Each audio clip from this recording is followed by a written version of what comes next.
more depending on where the material is being sourced or where it is being installed. So now, if that is the case, let's say you do yam farming, you spend about 1.5 because of irrigation and some tools you added to the farm to make sure that it succeeds. Now, at the end of the day, not them that at the end of the day, I only got an harvest of 800,000, 700,000. I lost 700,000 from it. I couldn't gain that back in a year. When you meet me for that personally, or you meet the company, we have a department for that alone in the company, that farm business unit. If you approach us with that information, we'll tell you that you've not lost. Despite you use 1.5 million to achieve a result on yam, but you gain only 700,000 back, we'll tell you you've not lost. What you fail to account for is capital expenditure. Now, you purchased irrigation in this process, right? You purchased farm implement and tools in this process. There are quite a number of things you purchased that you're going to use on multiple occasions. So, if you put that into account, you realize that the income you gain was not a loss at the end of the day. It's just something that over time, your capital expenditure will prove to be useful to you. And that is how we look at agriculture. So when you now want to now even come into this thing as an external member, so let's say, for example, your friend is into plantain farming, or your friend is into cashew farming, or your friend is into any of these products. I say, okay, friend, come and join me. Let's do this thing together. Let's cultivate this thing together, and we have 5 acres to do that together. Now, when you come on board that offer, with what I just explained, put that into account. That your friend is going to put capital expenditure in place to ensure that over time, everything you need to succeed will be clear. And that is how the agricultural sectors work. There's time when you plow in those necessary funds to have a good base, and there's time when the reaping start coming out. So if you buy capital commodities, you need to allow them spread over time and don't put yourself under unnecessary pressure. Most companies that succeed in the agricultural business, if you speak to them, they will tell you that they've been in this game or this business for over 2, 3, 4, 5 years. Now, if you ask them that when did you start breaking even, I can tell you that none of the big names will tell you they broke even in the first year.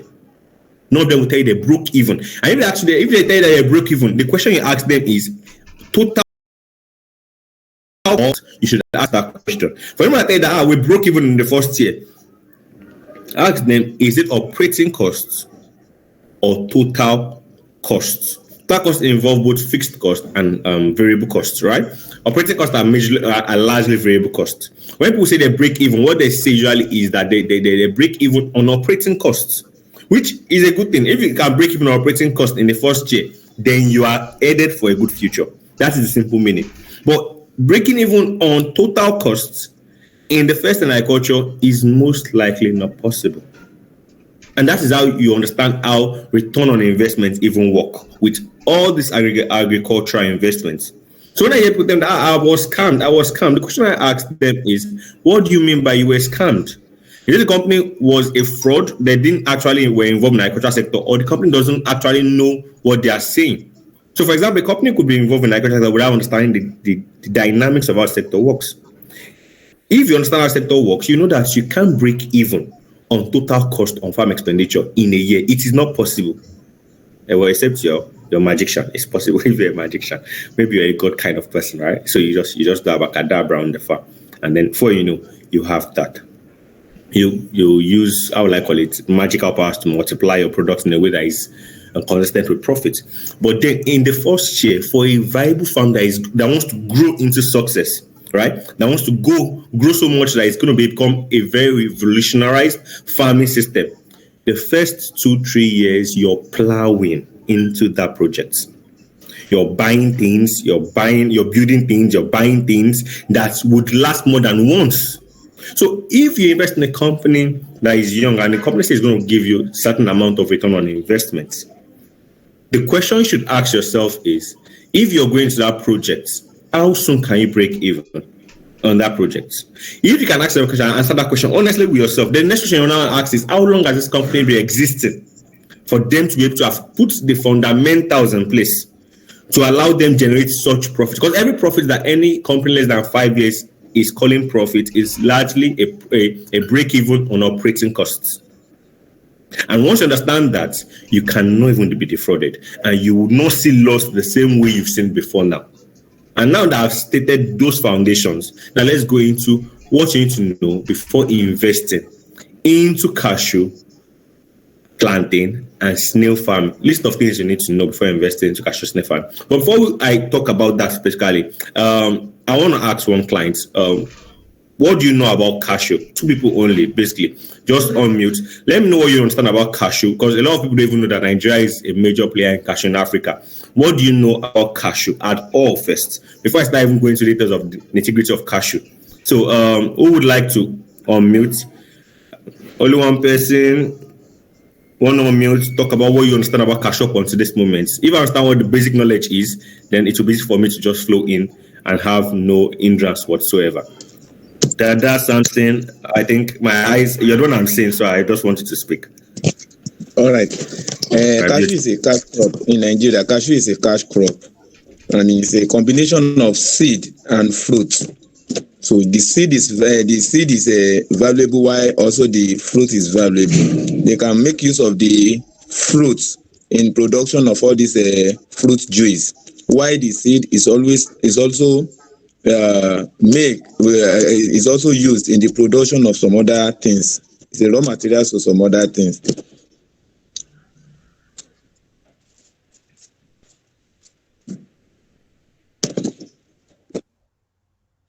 All right, thank you so much. You've actually answered that beautifully well. Cashew is a cash crop in Nigeria, and it's prevalent in the southern part of the country. So, not central as well as good cashew as well. So I'll give another person another room to talk about cashew. So we say another perspective to this. So it doesn't look like I'm just infusing ideas out there, but I'm also listening to you guys infusing. I think Mr. Adeniyi Michael wanted to say something. Are you there, Mr. Adeniyi Michael? Oh, okay. Good morning, sir. Yeah, basically, you have said everything. Like I wanted to say, like the introduction to like the basics. Like okay, what cashew is being used for. You mentioned from the fruit down to the seeds. Like the fruit, apart from being used to make juice, you can also use it in the base material for making paints and some other lubricants, according to my research. And the seed, the nuts from the seeds is a major constituent of cashew nuts. And according to what our boss said, he mentioned something like Nigeria is the major player in cashew export. I think the last time I checked, I can't remember if it is the second or I don't know. I don't know the position as of now. So that's just basically where I was. I couldn't. But I have to actually leave the place and send this. Thank you, sir. Well, you've said it as well. I just wanted to make sure that at least this idea is coming from multiple people at the same time. So you've said it all. It's a cash crop in Nigeria, and it's got multiple uses, right from the nuts down to the fruits of it. It's got multiple uses, and beside paint, right? The paint that is this the cashew nut is used for. You can, when you go to stadiums, right? You go to track stadiums and you go and watch a match or something. You notice that there's this running track around that stadium, right? That running track, sometimes it's blue paint, sometimes it's red paint. They use it to make that track. Now that paint they use for stadium, they use what they call CNSL, right? Cashew liquid, right? That's what they use. They mix it with the paint. They use it in making the paint that they use to paint those places. And except about this, you wouldn't even know that's what they are doing. Those that are durable, some use some more cheaper forms of this product and then to achieve this thing. So now that you now know how valuable it is, it takes so much effort to produce that liquid. In reality, it takes so much effort to produce the liquid, and that's why that liquid is very expensive. When I mean very expensive, I mean so expensive that you want to look for an alternative. But if you want the stadium to look exceptionally well, then you would have to consider the option carefully. So what do you need to know for going into cashew, being the first now, is the fact that first thing, you want to know that this product is a perennial project. 2, it's a cash crop, and which means that it is in high demand. 3, it is a dollar-dominated commodity.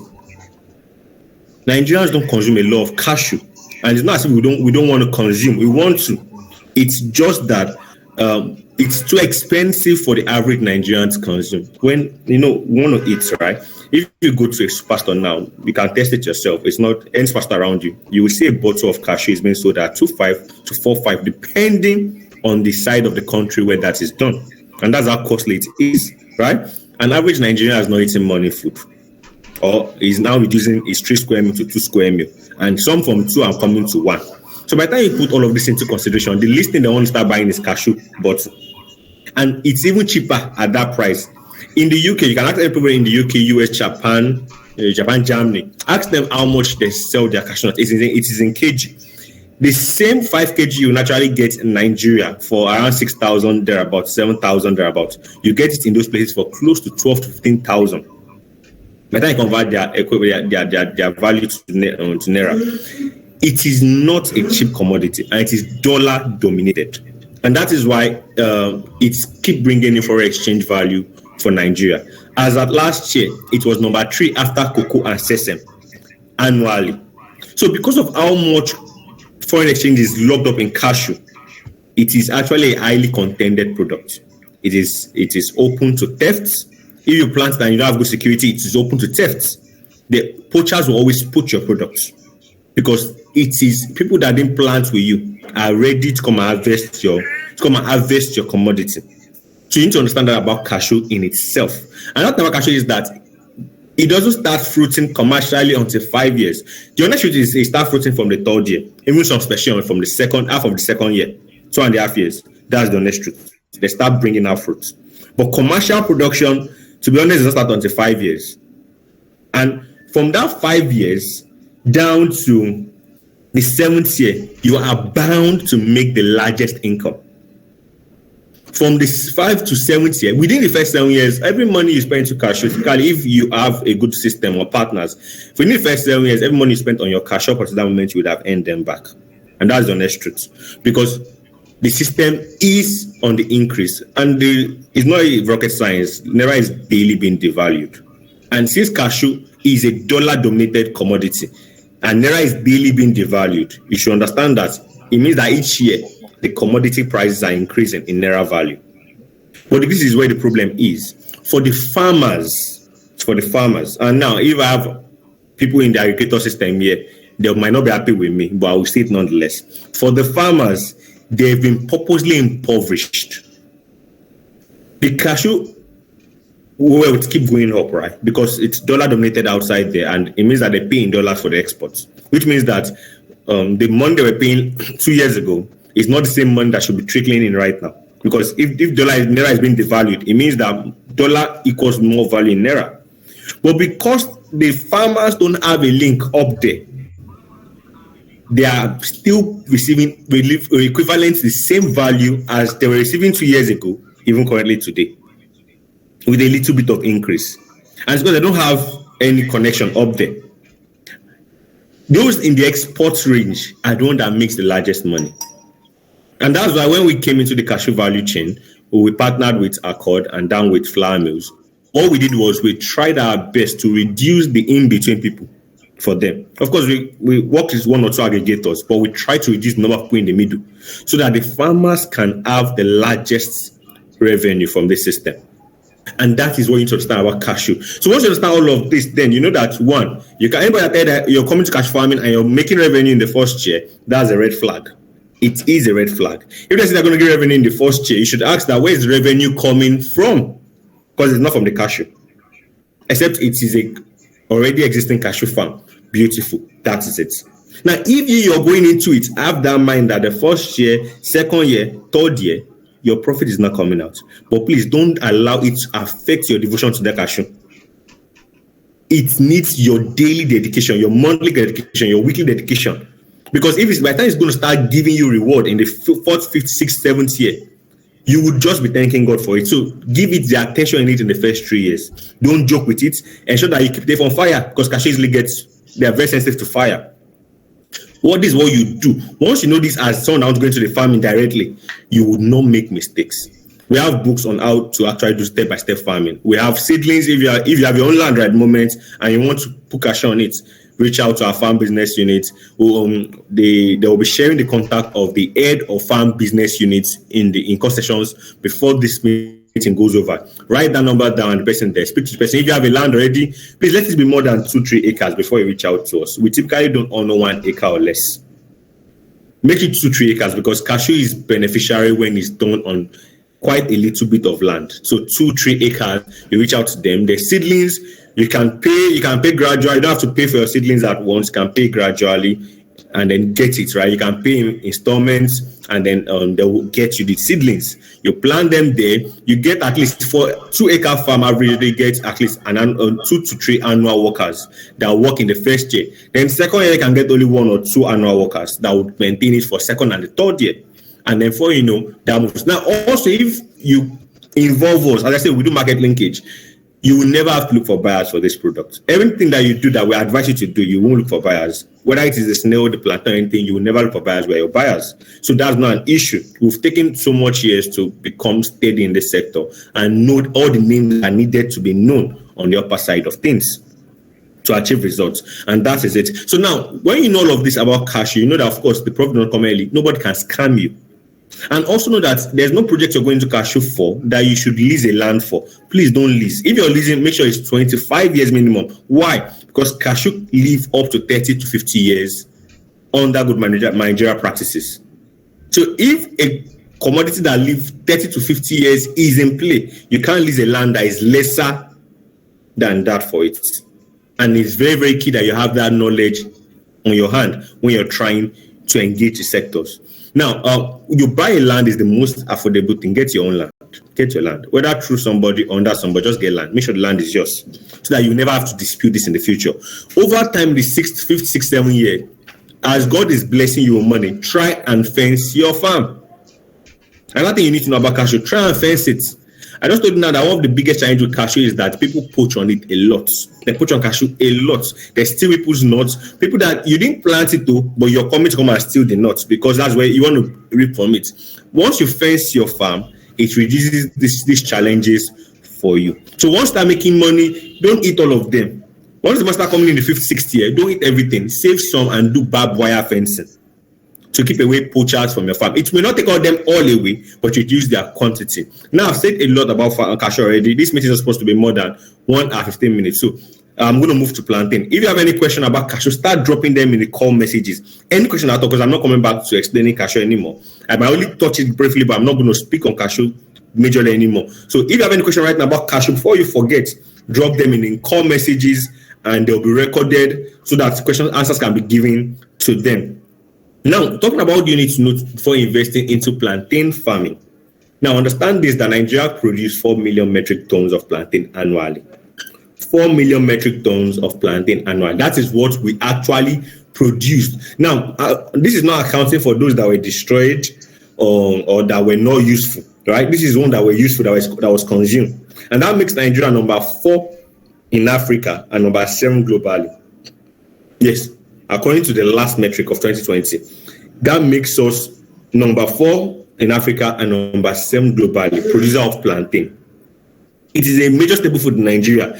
Nigeria, as much as we produce 4 million metric tons. Cameroon produces up to 7 million metric tons. Cameroon is the largest producer in the whole world of plantain. They produce almost 7 million metric tons and they export close to 4 million metric tons per annum. They're also among the largest exporter in the world. This is where Nigeria's drama is. We are even among we're not even the top 10 of exporters in the world of plantain. And it's not rocket science. Even Nigeria have not finished eating plantain. We've not seen enough to eat, not talk of exports. So the people that currently export plantain in Nigeria are those that process it into flour. Example of them is Ola, Ayola, and some host of them like that. They process it into flour and they export to Nigerians in diaspora. So I don't know if it's still Nigeria that they are feeding.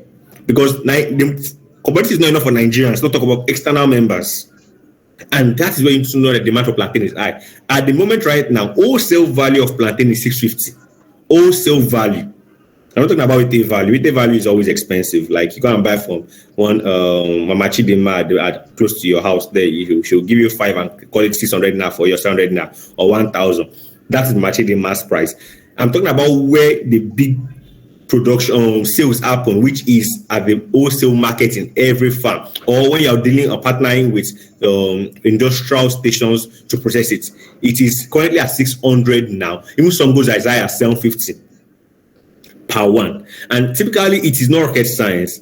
We're going to have to get this old stuff. Let's say, for example, you plant, let's 500 in your farm, which 1 acre can contain 500 conveniently. You plant 500 in your farm. If you can get them to harvest, you can calculate how much you're going to make. But don't think about the profit alone. Think about how much work you need to put beforehand. And as I said, anytime you come into this project, as long as it has to do with us, we'll buy off your commodity. You don't have to look for that market. Your own is just produce and let us know how the production is going. If you need suckers, as I said, we have suckers as well. You can buy them and pay in 2 installments or 3 installments. It depends on how many suckers you're getting for your farm. Once your farm is, you can also reach out to guys that will help you in setup and management. Just make sure that your farm is more than at least 1 or 2 acres. We don't do anything less because of how much partners we have in our programs. So that is how that works. You need to know that Nigerian consume 4 million metric tons annually. We consume so much we don't export because there's never enough for consumption. The few people that export these things export it in flowers. In Nigeria, chip making is on the rise. So there are a lot of SME youths that set up a small industrial system where they might have access to those youths, right? So you don't even need to engage the open market to sell your commodities. There's that level. And also, plantain actually replicates annually. Plantain, because of the diseases that are synonymous to plantain, sometimes you may not be able to take your plantain more than 20 years. But in some cases, if you are very, very strict with your discipline and your adherence to pests and diseases, you can take your plantain beyond 10 years, beyond 20 years, beyond 40 years. It depends on your own way of managing your farm. Because most of the things that affect plantain is nematode diseases. Nematode and virus are the most crucial or most destructive disease and pests that plantain has. So if you can manage those 2 issues carefully well, you may be able to take your farm for 40 years or for even more. Now, the beauty about plantain is only one is what you plant. Over 2-3 years, it becomes 4-5 in that same location. So it means that you get multiplied. After the first year, you can start selling suckers. And that's how we have so much suckers to sell to people. You can start selling suckers. This suckers is also another extra arm of revenue for you. But I used to tell people, I say, when you go into plantain, because it generates annually, don't be so fast to want to consume your profits. Please don't be so fast to consume your profits. If you didn't invest in that 1 or 2 acres before, you won't even get profit in the first place. So when that profit start coming in, don't think about consumption, think about reinvesting. If you're 1 acre you had before, turn to 2 acres. If you think that, you can't develop everything, buy 5 acre first and then develop 1 acre out of it or develop 2 acres out of it. So that whenever you want to expand, you pack sucker from here and plant here again. And before you know, you've developed 5 acres within 3 years. Then after that, you can now sit down to say you want to start eating something. But even at that point, calculable percentage goes to your stomach, what percentage goes to increase. And that is the story of a man in Osun, Bogon particularly, that has over 400 acres of plantain. That was how he achieved it. One of these days probably will bring him on the call.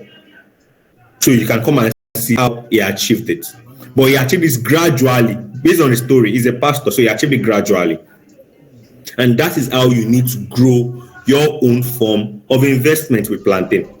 Now, outside that alone, plantain is very involved. Now, this is why I actually pick up cashew. Now, you can mix both of them in the same farm, right? You can put them on the same farm. And the only thing you need to know is that you need to take away your time, right? You need to take away the plantain so that the cashew can grow. Cashew needs space over time. So what you do, you can add plantain in it for one reason only, to ensure that at least while you're waiting for the first 3 years for cashew to start yielding, plantain is helping you keep that farm alive. The income from plantain will help you keep your farm alive and also give you 1 or 2 income in the process. It might not be big, but always, as I said, farming agriculture is a game of patience. So as long as you're not greedy and you're willing to grow with time, you would achieve results with farming. It is if you want everything to just come out like instantly, that is when you will fail in agriculture. And that is how people that want to scam, that's how they scam. Giving you 100% return in 1 year, 80% return in 1 year. They know it's not possible, so they need to just scam you. And that is how Nigerian agriculture space had just been bastardized over time. Of course, we've been doing heavily for 1 year we'll be doing sensation how to help people not to get defrauded. But there's only so much we can do. But at the end of the day, you need to understand that you can't get that instantly. So once you understand that okay, it's gradual, then you start appreciating things like 20% return, 30% return, 40% return. And that's 40% must have been the fact that you're leveraging someone else's experience, not yourself. Because if it's yourself, just budget 10-20% return. If you're doing it yourself, just put that back of your mind that this year I'm going to farm, I have 2 acres, I want to plant it. I'm giving myself 20% return as my benchmark.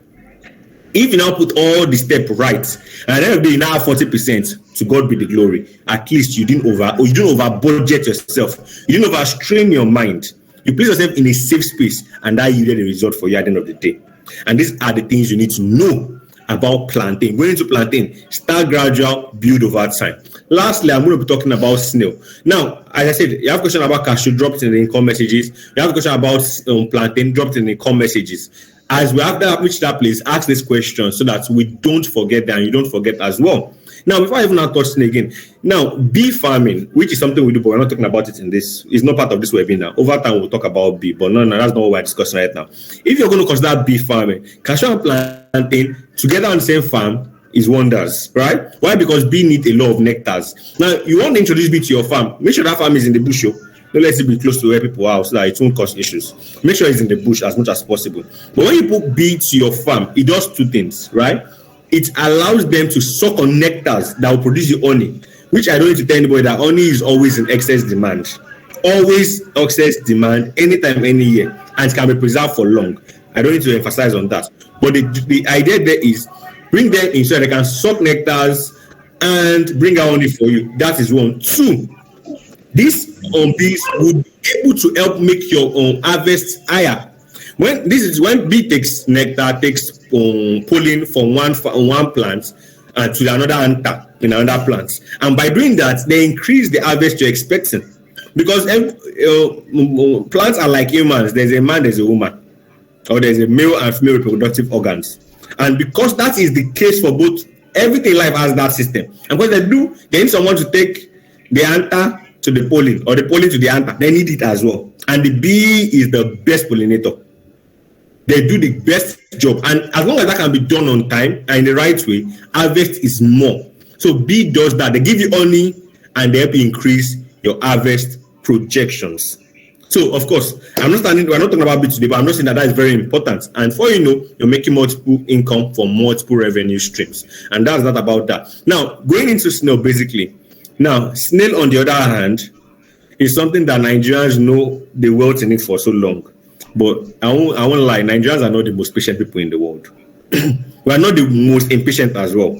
We're also not the most patient people in the world, right?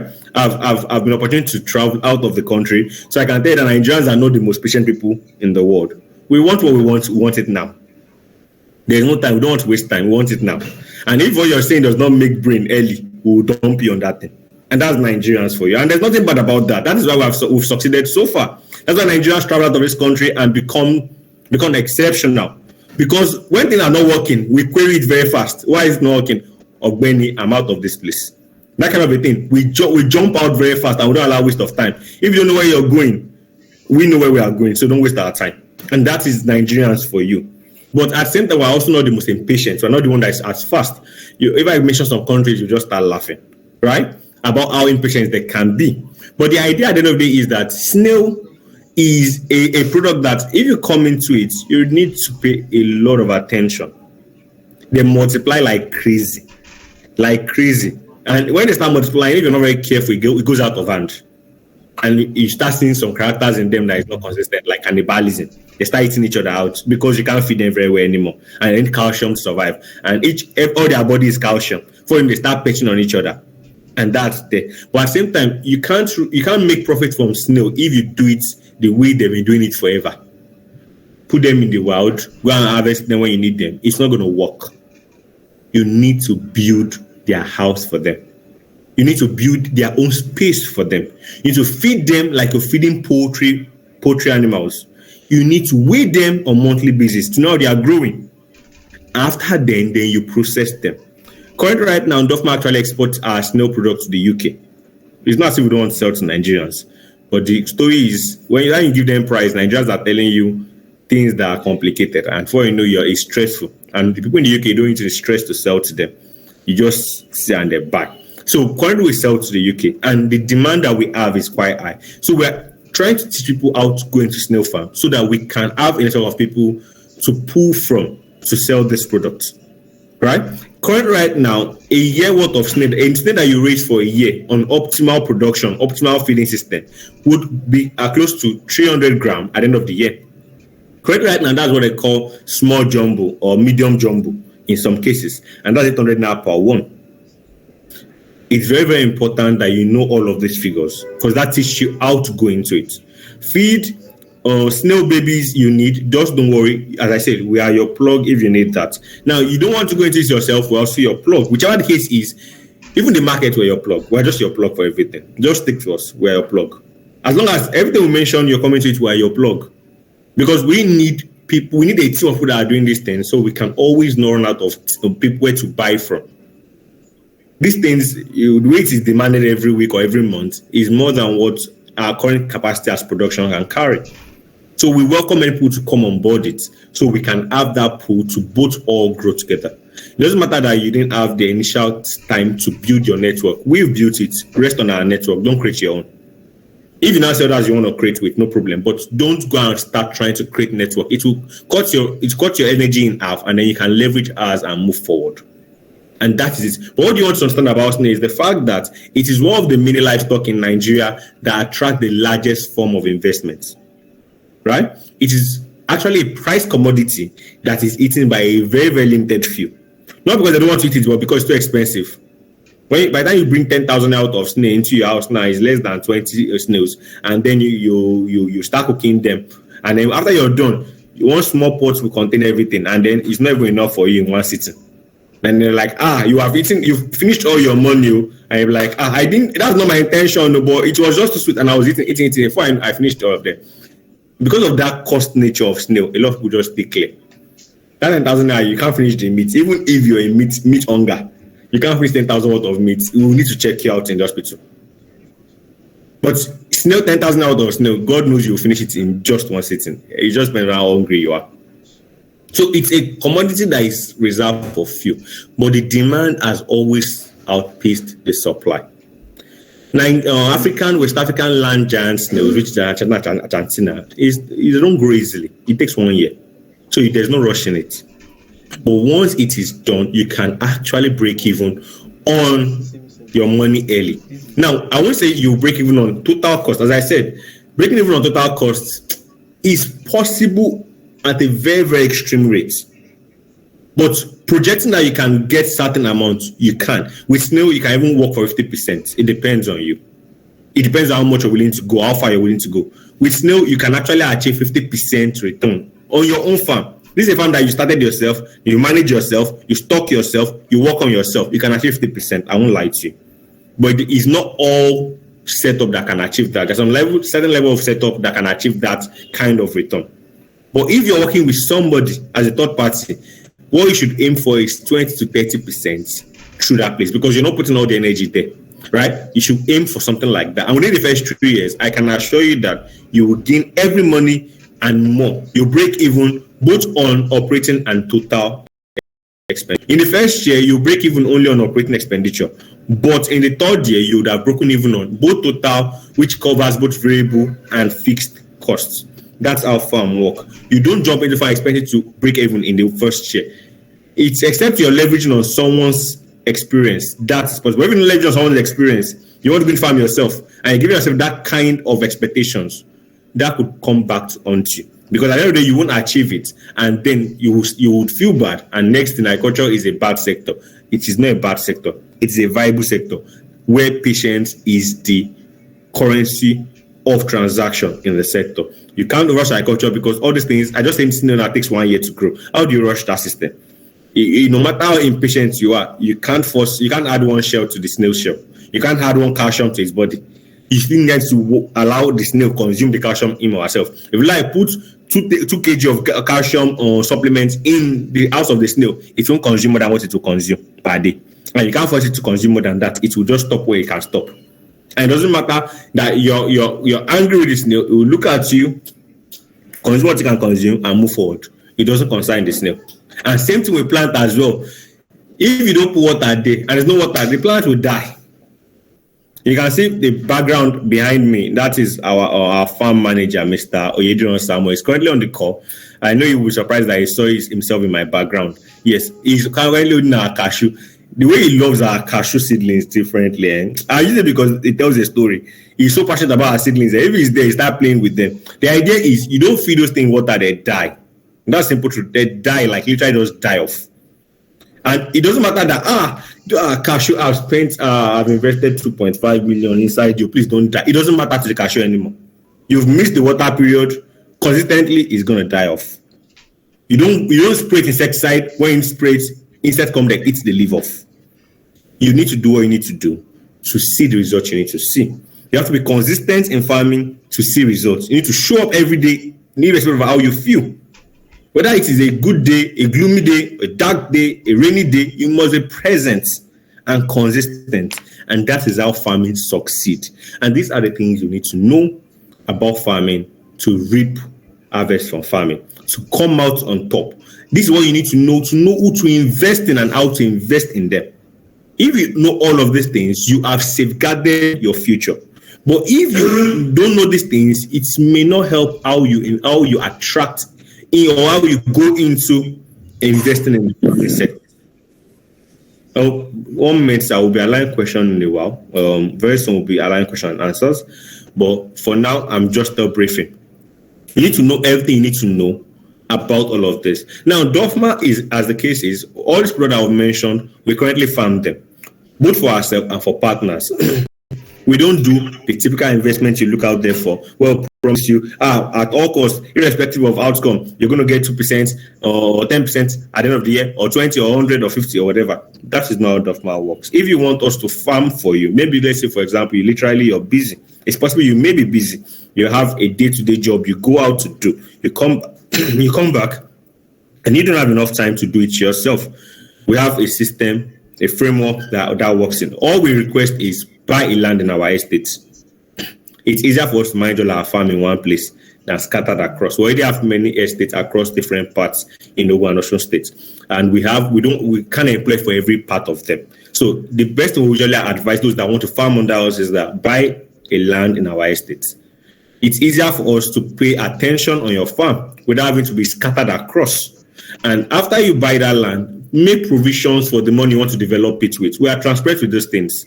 If you say, how much we take to mine your stuff, we'll show you how we spend money on your farm. So it's not about this transparency.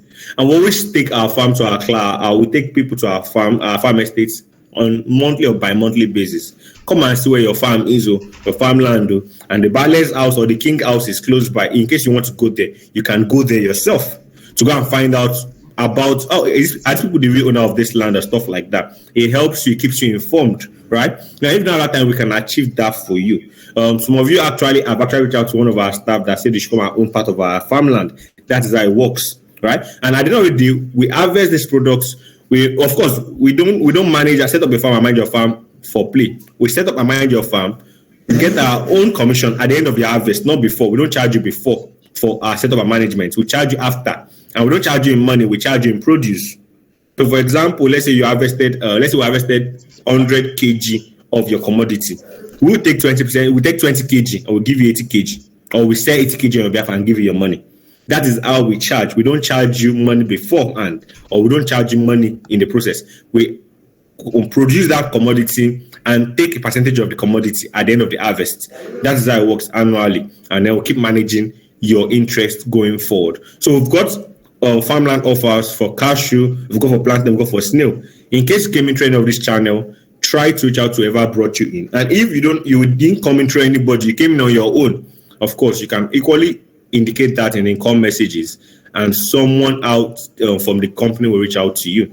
But the idea is, right now that there's inflation at its peak, please buy land. If you can't even produce, just buy land.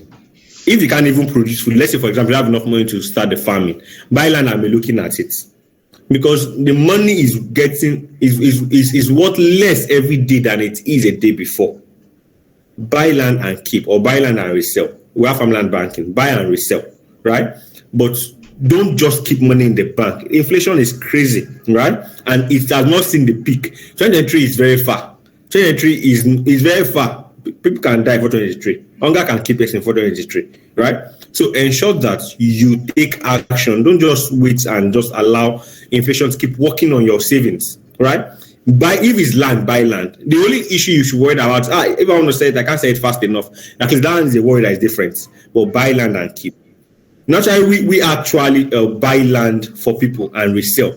I want to tell you how fast to resell it, and we have no issue with selling land because we have so many estates, and we actually set up farm for people. So it's not difficult selling land for you. We can buy land on your behalf and sell it on your behalf as well. It's not a big deal because we already have a lot of estates. We currently have over 250 acres of land across Oshanogo State, right? We've sold over 150 out of it already, and we open this land up for sales at different points based on our agenda, not our own agenda. We sell land based on our agenda because that is when we can promise that these things will come up. And we have a landowners group where we put those that actually are our partners so that they can get informed about when they can go with us to the farm. They can go on their own. Our farm, we have our hub. We have houses wherever our farm is. So you can go there on your own and meet with the workers on the farm and ask questions. We can equally take you there ourselves. It's whichever you choose to. We have not divided, so we have no reason not to tell you not to go there, right?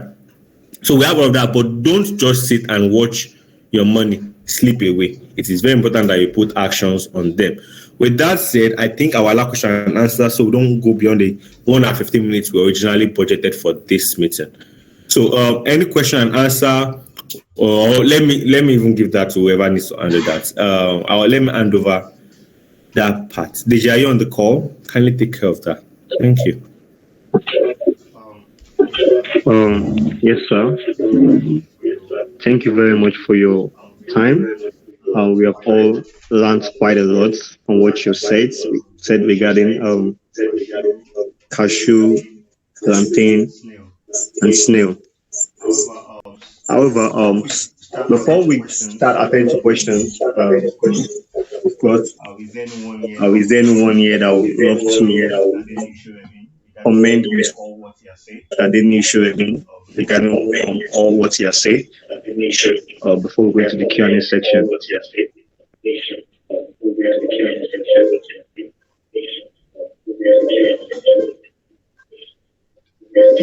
No one wants to comment, Mr. Adeniyi SHOREMI. No one wants to comment, Mr. Adeniyi SHOREMI.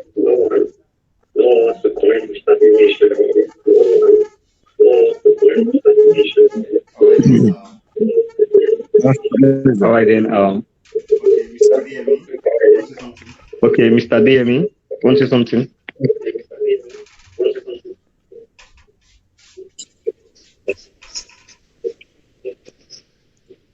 Can you hear me, please?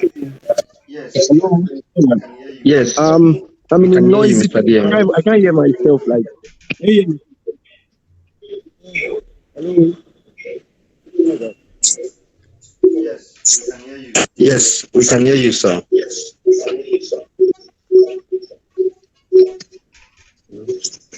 Okay, yeah. All right. I think I'm in a better place now. Now, good afternoon, everybody. Once again, good afternoon. Yes, good afternoon, sir. Yes, good afternoon, sir. Okay, I quickly just want to commend the effort of our boss, Mr. Adeniyi SHOREMI, with the structure on ground. Because personally, I am actually looking at the long term from my hand because I'm not looking at it from the myself personally getting the returns and everything. I'm actually looking at the resultant effects it's going to have on our nation at large, because he was giving us some statistics on Cameroon being the world largest producer of plantain and also the largest exporter. So, like, the fact that, okay, it's actually in one way or the other, it's going to have an effect on their foreign exchange, because them exporting that and getting some money in is going to be like an investment into their economy as a nation. So, and I also want to appreciate our boss for the structure and also for what has been on ground and for the explicit I want to also explanation. Like, in fact, myself, my background is in engineering, and from DUFMA, being a part of DUFMA, I've actually, even from today's lecture alone, starting from the pollination down to the bee, to the cashew, plantain, then back to snail. Really goes in some key points. Thank you very much, sir. I really appreciate it. On behalf of everybody. Thank you. Yes, that's Yes, very great. that's very Mr. great. Adeniyi. Thank you I very much, believe Mr. DME. quite a lot of people here will have something to say I regarding believe quite a lot of people here will have commenting something to say regarding comments regarding commenting Mr. Denny. However, not to waste everyone's time, I believe that Mr. Denny has actually set the mind of quite a lot of Thank people you, sir, for taking here. your time to And educate us thank you, once sir, again. for taking your time So to right educate now, us we're going once to again. start the question and So answer right now, section we're going to the question and answer section for today. So please, if you have a question, for can you drop today. them in the So it in is if you have a comment section, question, can you drop them in the or you in-call can ask your message, question. or you can unmute and ask your question.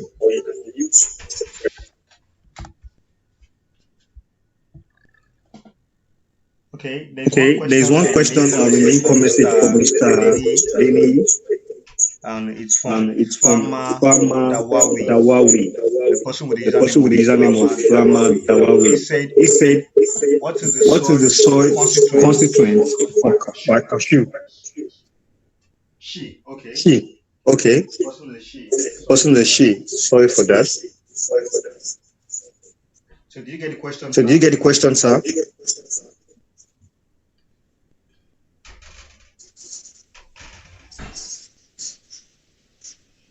Mr. Denny. Mr. Denny.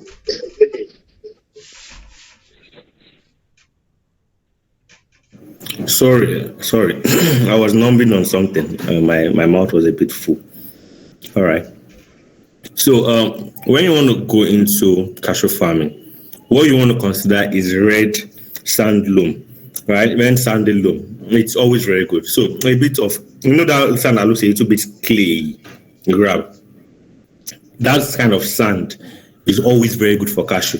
But that is not the only cashew works on varied land, right? So that's why cashew works across the north central, the east, and then the west as well. But a sand that looks a bit laterite, but it's a bit sandy, not just loggy. Clay. What we understand about clay is that clay is loggy. When water comes on clay, it looks very muddy, and then it's very, very inconsistent, or you don't want to be involved with the sand. Now, there are other sands that are almost clay in look, but they can be sandy. Those are the best last soil for cashew. However, it grows on every other soil. Now, what we come to experience over the past few years with cashew is the fact that different regions produce different quality of cashew. At the moment right now, some of the best cashew comes from Ogumosho, Omaro, and Kwara. Ogumosho and Omaro and Kwara, right? They have IQR. That's what we call the quality assessments. That's how we name the quality assessment of cashew. And the QR for Ogumosho cashews are typically around 15, 58, 56, between those range. And those qualities are seen as premium. They are seen as premium cashew.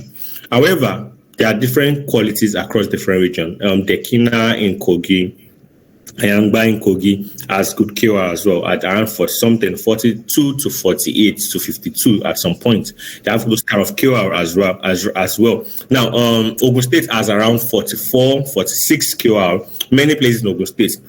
Abuja has around 38, 42 QR thereabouts. Typically those areas. Nasarawa not so much good QR. Sometimes Nasarawa falls between 32, 34. So a lot of people try to avoid Nasarawa except cashew is currently scarce. So those QR now, they are inherent in the soil that is being used. Also, a slightly acidic soil is better for cashew. If it's too alkaline, cashew don't enjoy such land. So it has to be slightly acidic, not too acidic, slightly, like say something like 6.5, 6 is good for cashew, right? And that is how cashew likes the soil to look like. And you want to make sure that you balance. It doesn't require too much nutrients, so the nitrogen content doesn't have to be too extra, but an average quantity of nitrogen is good. You're also looking at phosphorus there, but the major thing you want to see is that you also want to make sure that the land has access to magnesium, right? Magnesium is very important for the soil as well. So these are the things you want to look. But we, of course, we do soil tests in case you are not certain which way your land falling. All these things I've mentioned now does not fall in your land. You can always reach out to us to do soil tests for you. And we'll tell you what you need to add in the production to ensure that your farm has it all round for the production of cashew. But on a large scale, cashew does well 70% all the time on many kind of soil, and they produce well. So I think that's that as regarding the question from Dawawi. So that's special of cashew for northern states, right? So African dwarf is also Brazilian dwarf cashew is okay. It produces a lot of seeds. The current one, the agricultural one, the hybrid one that the agricultural companies institute sells right now, they have big nuts. The nuts are bigger, right? But they don't produce so much. That's the only disadvantage with those ones. They don't produce so much, but the nuts are bigger and they are well appreciated.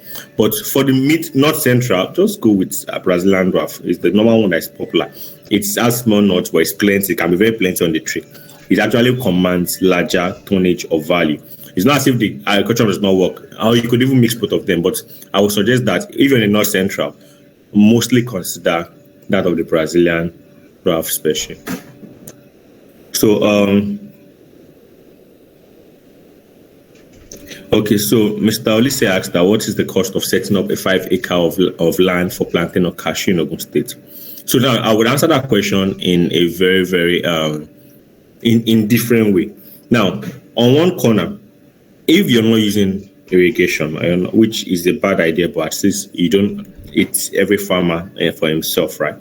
Then if you're not using irrigation and you're not putting any major security checkpoints in place for your farm, typically you're looking at around 2 to 3 million to set up the farm for 5 acres. 2 to 3 million set up the farm 5 acres. Why I said so is your workers are going to consume 1 million from you already. Workers alone will consume about 1 million. 3 workers will consume 1 million. And that's provided that you have a place they can live in. If you have a place they can live in, they will consume 1 million from you. Because you need about 3 workers, 5 acres. Now, if you don't have a place they can live in, budget 1.5 million for workers. Because when you get these workers, if you're getting Cotonou workers, annual workers, Benue workers, and the rest of them, they'll charge you close to 200 to 300,000 per year. And for 300, that's already 900,000. You have to still feed them. And you're looking at 2 to 300,000 to feed them, right? You have to feed them. I don't know if this current efficient work, because our own farmers right now, each of them actually cost us 400,000. Each of our farm attendants cost us 400,000. We have almost close to 6 of them, or 4 to 6 of them. Yes. We usually suspend them from time to time in case their head is not correct, right? So, but at no point in time, if all of them are active, right, we have them. And then we have those that we employ without them being our attendants. We employ them differently. They come in, they work, they leave, right? Like all this cashew that you can see somewhere in my background being happy and joyful over, it was women that actually did in nylons, that stocked the nylon with sand. So we have those systems as well. We employ them. So typically for 2 to 5 acres, for 5 acres for plantain and cashew, typically budget 2 to 3 million, and this one is for cashew alone. Now budget under 1 million naira on top of it, or 1.5 million on top of it for plantain.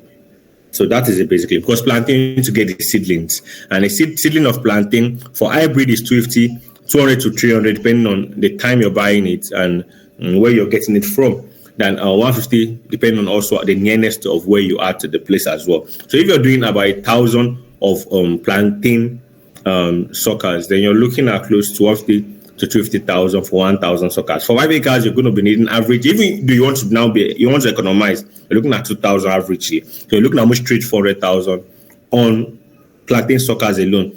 And the maintenance of plantain requires extra money, and that is why you may spend $1 million to 1.5 extra on the cashew cost. But because you already have workers there, I didn't calculate the workers to the money, because you already have workers there that is working on the cashew. Then you can have that. In the second year, you can reduce your workers to 2, and it will definitely reduce that. And because the second year, the plantain would expand more, you would actually be able to cover their cost without stress in the second year. I hope I answered your question, Mr. Olise. If you have any further questions there, let me know. And if you want us to get involved in any point of it, at any point in your production, of course, the contact has been sent earlier. Let me know if you have access to that contact. And if you don't, I could always also instruct someone to reach out to you, provided you can get access to your number. Okay, so Miss or Mrs., whichever, I don't know which one it is, Afola Shade Esther said, can plantain and cashew be planted on the same land? Yes, but there is a but in it. But typically, a lot of people don't like planting them together because of how they can't survive for too long together, right? They survive, you want to do them as fast as possible. So what happens is you may either have to forever restrict your plantain farm on your cashew land, or you may need to take it off at some point in time. Because cashew is a crop that grows wide. It takes its time to grow wide. It doesn't like confined spaces. It needs a very expansive land to work from. So because of that, planting could come and affect it eventually, and we would not want that. So after the third, fourth year, when cashew is now taking off effort, you have to kill your plantain and move forward, so that you won't have any issues whatsoever on that front. So they can work together. You just have to you have to pay good attention and ensure that after the third, fourth year, you take away all the plantain from that land so that the cashew can then grow and expand where it needs to expand. But if you don't take them out, it will restrict the expansion of the cashew, which is not beneficial to you on the general scope of things. So that's it basically. Would that be all? Okay, yes, Mr. Alice said thank you. Obviously, I answered the question the best way I did too. Another question? All right. Thank you very much, Mr. Adeniyi. Thank you, Mr. Alice. Thank you for everyone that asked questions. I know it's very important that you ask questions, because with questions you get to understand more about what you tend to know more about. And I believe Mr. Adeniyi has done justice to all the questions. Yes. So okay. One thing again is that we have sent in the number of the person in charge of our farm business activities here at DOFMA. And if you need to contact DOFMA regarding any farm setup, management, maintenance, we are ready for you. We are always ready for you. So you can get a number and save it as Mr. Olayinka Adelugba DOFMA. All right. Outside of that, I would also want to say thank you to everyone. Okay, there was Sony in particular that was supposed to call out, but then again he had left the call. He has been graciously showing us his wonderful face so far. So okay, let us just take one more question, and after that we'll close today's webinar.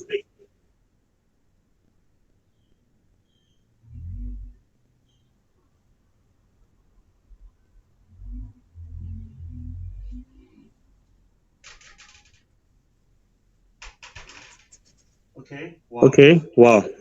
I guess everyone here is satisfied and okay with what has been discussed. That's satisfying for us. So, of course, we'll be having more webinars to come, and the link and the flyer and the content will be shared to you just as you receive this one. So, thank you very much all for coming. We appreciate you and really love you from the bottom of our hearts. Yes. All right then. We can all leave gradually. Thank you all for coming. We appreciate you. We appreciate you, Farmer Dawawi. We appreciate you, Adeniyi Michael. We appreciate you, Mr. Lessing. We appreciate you, Mr. Olayinka Adelugba, Mr. Olawale Olawi, Mr. Olaiwaju Damilola. Thank you very much. Gambo Kondiri, we appreciate you. Ige Oluwaseyi, we appreciate you so much. Mr. Yeride Samuel, appreciate you, Mr. Adetola Eniola, Mr. Adewale Yusuf Adedokun. We appreciate you, Mr. Adeniyi once more. Okay. Okay. DOFMA Solutions. We appreciate you as well. Thank you for giving us a platform to interact. Okay. We can now all leave the call. Thank you very much once again. Thank you, sir. Thank you, sir.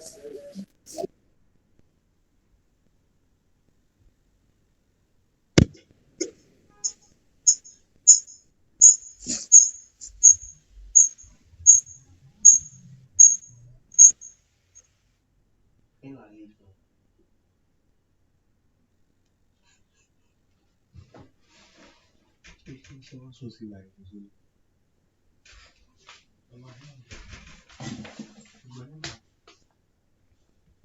stop going on call.